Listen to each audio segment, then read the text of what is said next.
फूल रखते हैं। तो ऐसे बाबा ने एक फूल उठाया, दादी ने उठाया और जाकर किसके ऊपर रखा? दादी प्रकाश मणि, पहला फूल मनमोहिनी दीदी के ऊपर, मनमोहिनी दीदी के सर पर एक फूल रखा। फिर बाबा ने दूसरा फूल उठाया और दादी प्रकाश मणि के ऊपर रखा। ये था ताजपोशी का सभा। ये सभा थी कि बाबा ने ताजपोशी की, अपने बाद बच्चों की यज्ञ अब इनके हवाले। तो ये ताजपोशी की बाबा ने, और फिर बाबा ने विदाई ली। बाबा ने कहा, ब्रह्मा बाबा आपकी, शिव बाबा और मम्मा आपकी, तीनों ही अव्यक्त रूप से आपकी उसी प्रेम से सेवा और पालना करते रहेंगे। लेकिन जैसे पिता चला जाए तो घर कौन संभालता है? बड़े भाई बहन संभालते हैं। तो अब पिता चला गया, पिता की जगह कोई नहीं लेता। गुरु की गद्दी पर दूसरे शिष्य को बिठाया जा सकता है, भाई की गद्दी पर दूसरे भाई को बिठाया जा सकता है, लेकिन पिता की गद्दी पर किसी को बिठाया नहीं जा सकता है। लेकिन उसकी जिम्मेवारी को भाई बहन संभाल सकते हैं। तो बाबा ने वो जिम्मेवारी बड़े भाई बहनों, दीदियों, दादियों को दी, और उन दादियों ने, है ना, बाबा ने जो हमें ताजपोशी दी, जो जिम्मेवारी थी, वो दादियों ने आज इतने वर्षों तक इस यज्ञ को सुचारू और सफल रूप से चलाया और निर्विघ्न चल रहा है। इस बात का हम सबको बहुत बहुत नशा होना चाहिए कि हमारा यज्ञ जो बाबा दीदी और दादियों को देकर गया, वो आज भी वैसा के वैसा अडिग अचल चल रहा है। दादी ने कहा कि बाबा ने इस यज्ञ को बहुत विघ्नों से पार किया। पहले के जो विघ्न आए वो तो आप जानते हैं कि क्या क्या विघ्न आए। आग लगा दी, मारने के लिए बाबा को आए, बाबा पे लांछन लगे, आरोप लगे। तो कहा कि इस कश्ती को तूफानों से निकाल कर लाए हैं, इस देश को रखना बच्चों संभाल के। तो बाबा ने इस यज्ञ को, इस यज्ञ की कश्ती को तूफानों से निकाल कर लाया है। हम बच्चों से बाबा की उम्मीद है कि इस यज्ञ को रखना बच्चों संभाल के। ऐसा ना हो कि हमारी किसी गलती से, हमारे किसी संस्कार से, हमारे किसी व्यवहार से बाबा के नाम में दाग लगे, बाबा की शान में कमी आए। मैं वो काम नहीं कर सकती, प्राण जाए पर वचन ना जाए, बाबा का हाथ और साथ न छूटे। ऐसी प्रतिज्ञा आज बाबा के संपूर्ण दिवस पर, अव्यक्त दिवस पर हम सभी भाई बहनों को करनी है कि बाबा आप एक, आप सिवा दूसरा ना कोई, और कोई आपके सिवाय नहीं होगा। दूसरी बात, बाबा में जब शिव बाबा की प्रवेशता हुई ब्रह्मा बाबा में, तो बाबा बदल गया। बाबा का चलना, बाबा का बोलना, बाबा का हंसना, बाबा का व्यवहार, सब कुछ बदल गया, बिल्कुल बदल गया। और इस बदलाव की सबसे पहली जो मिसाल थे, जिन्होंने इस चीज की पुष्टि की, वो कौन थे? कि बाबा बदल गया। अब मेरा बाबा क्या बन गया? भगवान बन गया। ये अनुभव सबसे पहला उनके लौकिक बच्चों का था, जिन्होंने कहा कि अब मेरा पिता सिर्फ मेरा नहीं, पूरे विश्व का पिता बन गया है। अब मेरा पिता सच में भगवान बन गया है।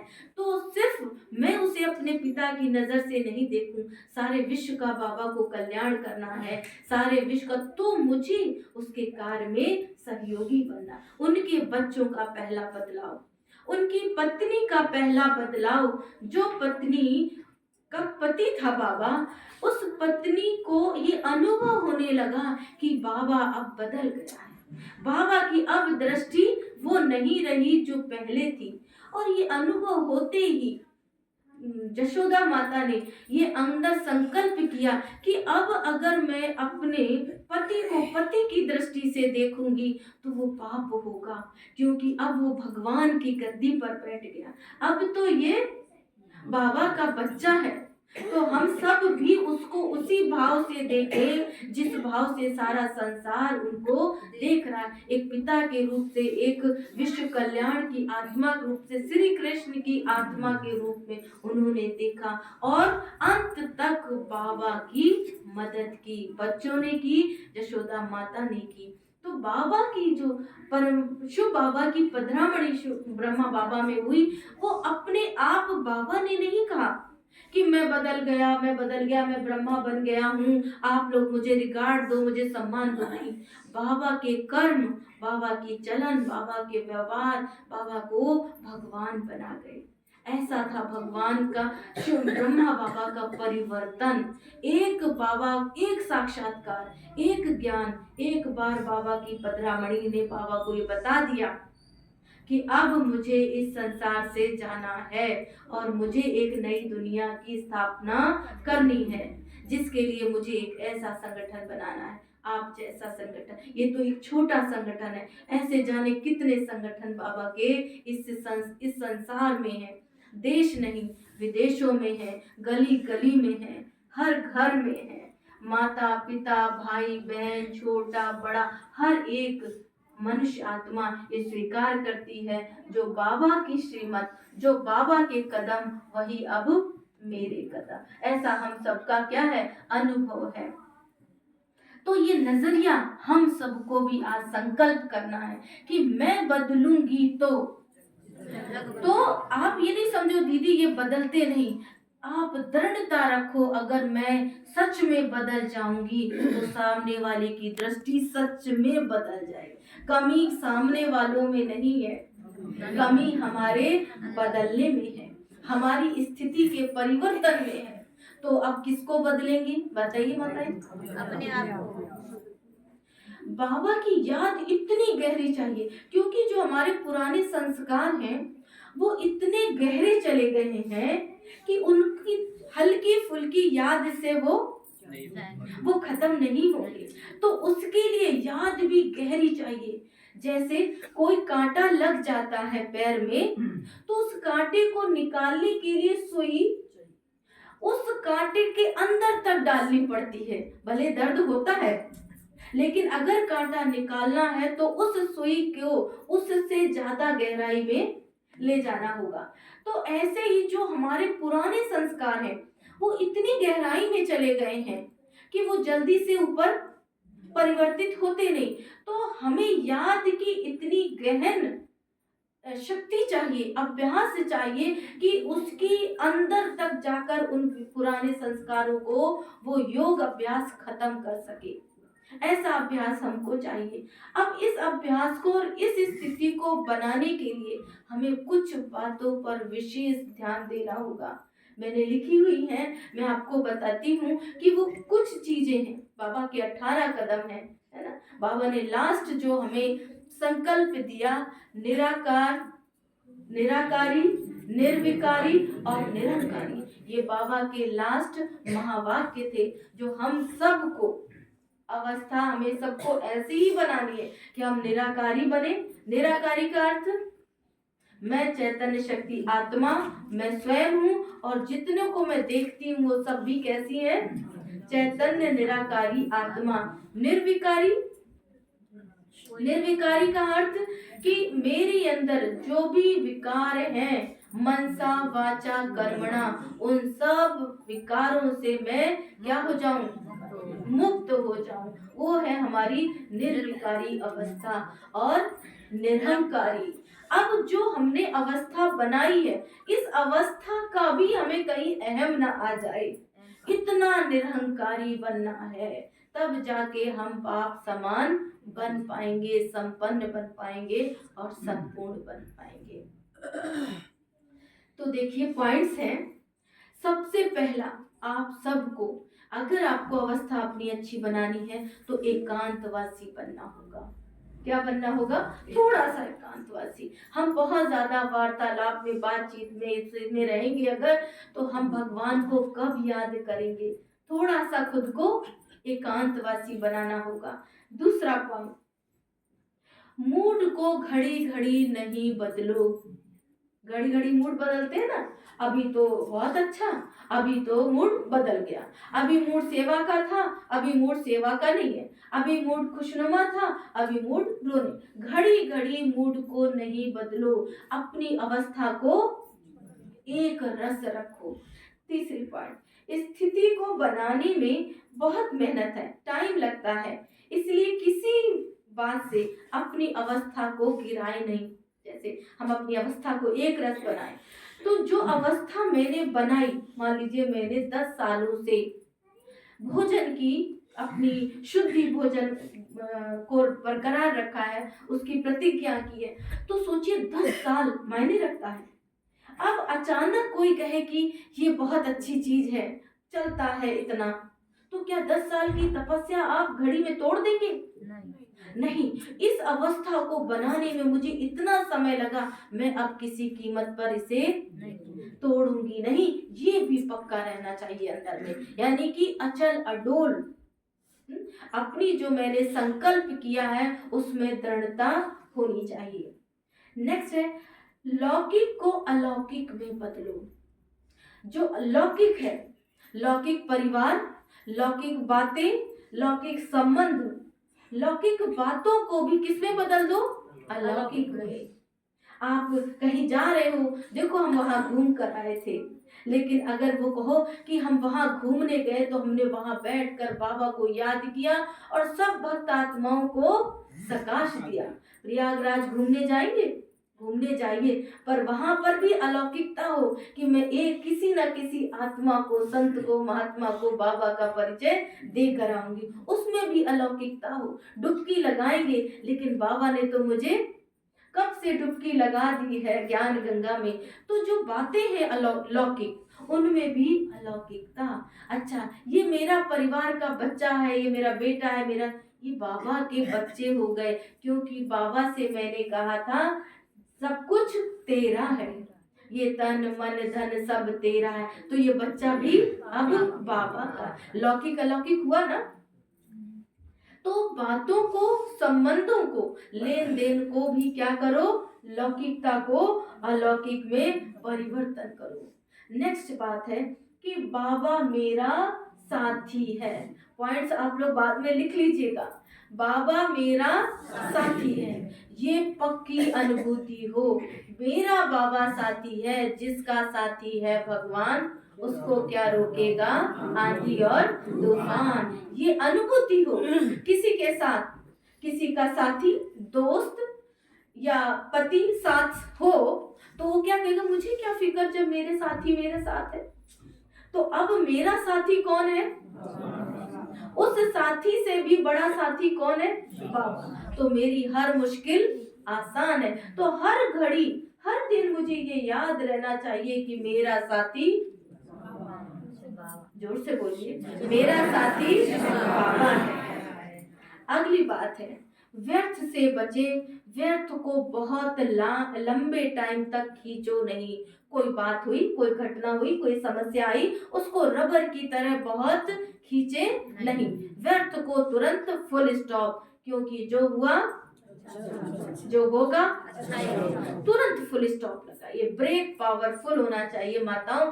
आज ये बात तो पक्की ही कर लो, मेरा साथी भगवान, और मुझे व्यर्थ पर बिल्कुल बिंदी लगानी, ज्यादा लंबे टाइम उसे खींचना नहीं है।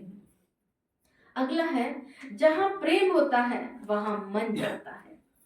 ऐसा है ना, जहां प्रेम होगा वहां मन जाएगा। तो प्रेम बटा हुआ है हमारा, इससे बंधा, इससे बंधा, इससे बंधा।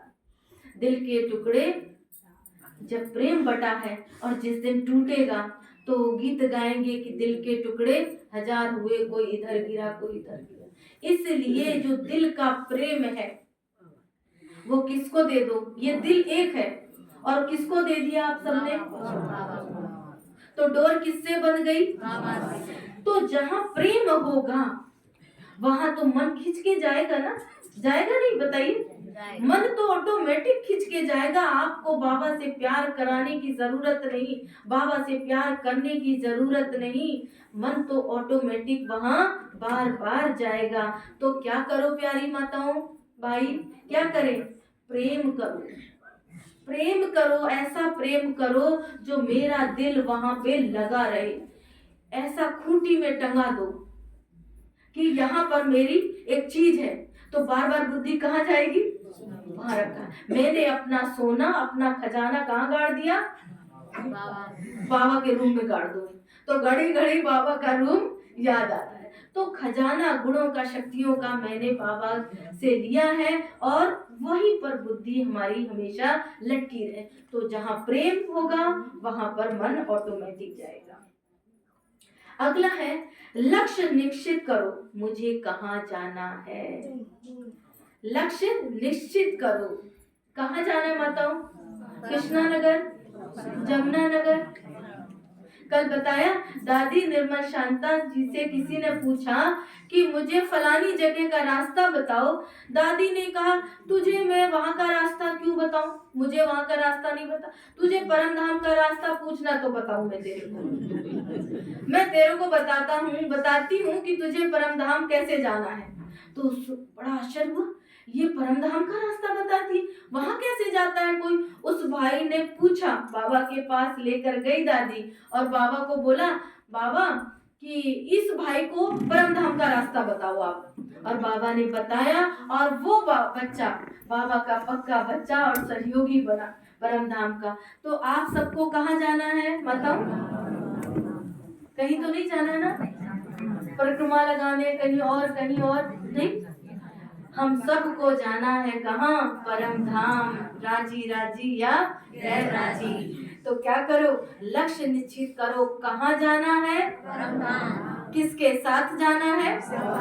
शिव बाबा के। सजनी बन के जाओगे या बराती बन के जाओगे? अब सजनी ऐसी वैसी पसंद नहीं करेगा भगवान। भगवान को सजनी बहुत ही खूबसूरत, सजी सजाई श्रृंगारों से सजी हुई सजनी चाहिए। तो अगर आप ऐसे बन सको तो बराबर गद्दी में बैठेंगे, नहीं तो आप देख लो। तो लक्ष्य निश्चित करें। अगला है संकल्प वचन कर्म में बैलेंस हो। जो आपने सोचा, कभी कभी हम सोच लेते हैं लेकिन वो करते नहीं है। आज जो सोच के जाना, जो संकल्प करना, कहावतें शास्त्रों में, प्राण जाए पर वचन न जाए। हमारा हर दिन वचन चला जाता है, ऐसा कैसा हमारा लक्ष्य है? नहीं, हम जो कहें वो हम करें। योग में ध्यान रखें। ध्यान कहते ना, हम ध्यान लगा रहे, कहते ध्यान लगा रहे।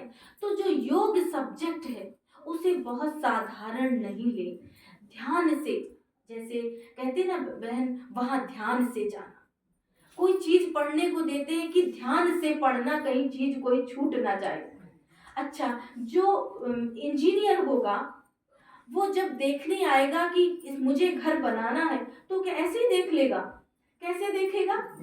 बड़ी ध्यान से, जिससे एक एक कोना यूज में आ जाए। कहाँ पर बाथरूम बनाना है, कहाँ किचन बनाना है, कहाँ बेडरूम बनाना है, बड़ा विधिवत बना के, इसलिए उसे इंजीनियर कहा गया। और हम घर बनाए तो पता चले उधर घर बना दिया, कमरा बना दिया, उधर किचन पता नहीं। तो बाबा कहते ध्यान, योग में ध्यान का बहुत बड़ा महत्व है। जब तक हम योग ध्यान से नहीं करेंगे तब तक योग में शक्ति नहीं आएगी। बाबा को देखो, तुम सा हसीन बाबा कोई नहीं इस जहान में। इतना गौर से देखो बाबा को, जो इतना बाबा प्यारा लगने लग जाए, हसीन लगने लग जाए बाबा, कि तुम्हारे जैसा अब हसीन इस दुनिया में है ही नहीं, तो देखो किसको? तुमसे अच्छी बातें किसी की है ही नहीं जो सुनो किसी को। ऐसा अनुभव होना लगे तो आप ध्यान रखें, ध्यान से पढ़ें, ध्यान से चलें, ध्यान से सुने और ध्यान से ध्यान करें। तो आपका ध्यान कौन रखेगा? भगवान रखेगा। और अगर इन चीजों को का आपने ध्यान नहीं रखा तो अंत समय में बहुत आपको पछतावा होगा, आंखों में से आंसू होंगे और गीत होगा, ओ दूर के मुसाफिर हमको भी साथ ले ले, हम रह गए अकेले। और भगवान कहेगा कि भाई मैंने तो तुम्हें कहा था कि तुम मुझे याद करो, मैं तुम्हें पहले ही समझाया। भगवान कहेगा कि प्रभु दामन झटक कर चल दिए। भगवान क्या कहेगा? प्रभु दामन झटक कर चल दिए आपके ये कहने पर कि मैं कहाँ बैठूं आपके दिल में, जब गैर गैर हैं बैठे हुए। तो कहाँ बैठूं? तो बाबा के लिए स्थान बनाएं, बाबा को प्यार करें, क्योंकि प्यार वो चीज है जो आप कहीं भी होंगे आप सही वक्त स्थान पर पहुंच जाएंगे। ओम शांति।